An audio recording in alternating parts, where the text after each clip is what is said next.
Hi friends, YouTube पर आप सभी का स्वागत है। दोस्तों, मैं फिर से आप सभी के सामने EHD5 का सबसे महत्वपूर्ण प्रश्न, जिसके आने की संभावना है अगस्त में होने वाले एग्ज़ाम के अंतर्गत है। तो जो भी बच्चे EHD5 के एग्ज़ाम देंगे उनके लिए बहुत ही इम्पोर्टेंट प्रश्न है, और ये प्रश्न जो है हमेशा एग्ज़ाम में आता रहता है। तो इस प्रश्न को आप पढ़ करके एग्ज़ाम में जाइएगा, जिससे कि आप अच्छे नंबर पा सकते हैं। तो प्रश्न बन के बहुत बार आया है इसके प्रीवियस के क्वेश्चन पेपर में कि सुब्रमण्यम भारती की साहित्य में व्यक्त राष्ट्रीय चेतना पर एक प्रकाश डालिए। प्रश्न यह कह के आता है कि सुब्रमण्यम भारती के साहित्य में व्यक्त राष्ट्रीय चेतना पर एक प्रकाश डालिए। तो सबसे पहले इसके अंतर्गत में मैं सुब्रमण्यम भारती के साहित्य पर एक छोटा सा टिप्पणी करके दे देता हूँ, जिससे कि जो है आप जो है इसके अंतर्गत कुछ भी बनाकर लिख सकते हैं। ओके, सबसे पहला पॉइंट आपको याद रखना है कि सुब्रमण्यम जो थे वह एक तमिल कवि थे। ओके, सुब्रमण्यम जो थे एक तमिल कवि थे। और दूसरा पॉइंट याद रखना है कि भारतीय स्वतंत्रता संग्राम में शामिल होने वाले सेनानी थे, समाज सुधारक थे और पत्रकार भी थे।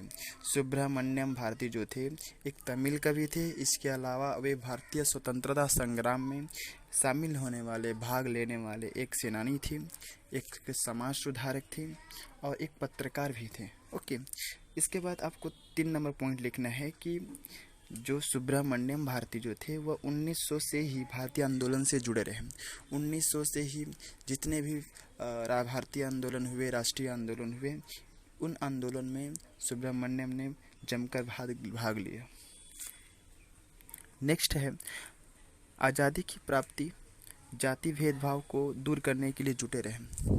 इनकी कविता सुब्रमण्यम की सबसे नेक्स्ट पॉइंट ये बहुत ही महत्वपूर्ण इंपॉर्टेंट पॉइंट है। इसमें बस आपको याद रखना है कि सुब्रमण्यम जो थे यह अपने देश के प्रति इनकी भक्ति भावना काफ़ी ज़्यादा थी। इसलिए इन्होंने देश की आज़ादी करने के लिए, देश को स्वतंत्रता प्राप्त करने के लिए इन्होंने काफ़ी ज़्यादा संघर्ष किया। इन्होंने समाज में फैले हुए जाति भेदभाव को दूर करने का प्रयास किया अपने कविताओं के माध्यम से। ओके, तो आप जितने भी सुब्रमण्यम भारती के साहित्य देखेंगे उनमें इन्होंने आज़ादी के प्रति लोगों को एकजुट करने के लिए, समाज में फैले हुए जाति भेदभाव को दूर करने के लिए इन्होंने अपने कविताओं के माध्यम से, अपने साहित्य के माध्यम से समाज में फैले हुए जाति भेदभाव, जातिपात भेदभाव और लोगों को आज़ादी के प्रति संघर्ष करने के लिए इन्होंने जोरदार प्रयत्न किया था। तीसरा नेक्स्ट पॉइंट है कि नारी के शक्ति पर उन्होंने जोर दिया था। इन्होंने अपने कविताओं के माध्यम से एक नारी के अंदर किस प्रकार की शक्ति हो सकती है, एक नारी जो है क्या कर सकती है, उसका क्या एबिलिटी होता है, तो वह उन्होंने अपने कविताओं के माध्यम से बताया। इनका मानना था कि नारी कमज़ोर नहीं होती, बल्कि नारी के अंदर एक ऐसा शक्ति होता है कि अगर वह चाहे तो कुछ भी कर सकती है। इन्होंने उस समय अपने कविताओं के माध्यम से नारी के प्रति सम्मान व्यक्त किया और उनको यह सोच दिलाने के लिए मजबूर कर दिया कि नारी जो है किसी भी क्षेत्र में, किसी भी फील्ड में कम नहीं है।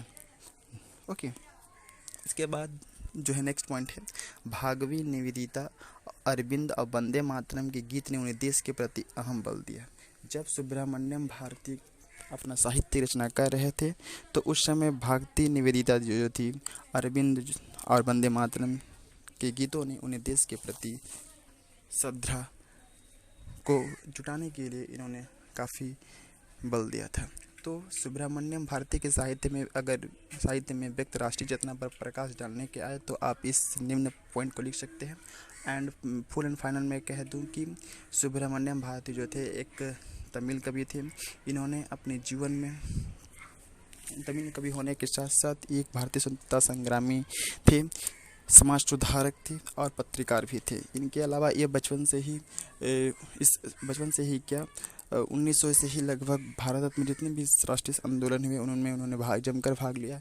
इन्होंने देश के प्रति अपनी भक्ति भावना इतनी ज़्यादा थी कि इन्होंने देश को आज़ाद कराने के लिए समाज में फैले हुए अंधविश्वास, जाति भेदभाव को दूर करने के लिए इन्होंने अपने साहित्य के माध्यम से प्रयास किया।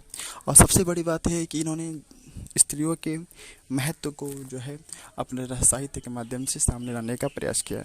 तो यह जो थी वह ये जितने भी हैं 6 पॉइंट, ये सभी राष्ट्रीय चेतना के अंतर्गत आते हैं। तो आप इस पॉइंट के अंतर्गत कुछ भी लिख सकते हैं। ओके, अब आई थिंक आपको अच्छे नंबर दिए जाएंगे। और मैं आपसे सभी से रिक्वेस्ट करता हूँ कि मैं हमेशा अपने वीडियो के माध्यम से जो है सभी इम्पोर्टेंट क्वेश्चन का वीडियो आप सभी के सामने लाते रहता हूँ। तो जो भी बच्चे अगर कुछ पूछना चाहे तो पूछ सकते हैं कमेंट के जरिए। और अगर आपको वीडियो अच्छा लगा हो तो थैंक यू। मिलते हैं नेक्स्ट वीडियो में। ओके।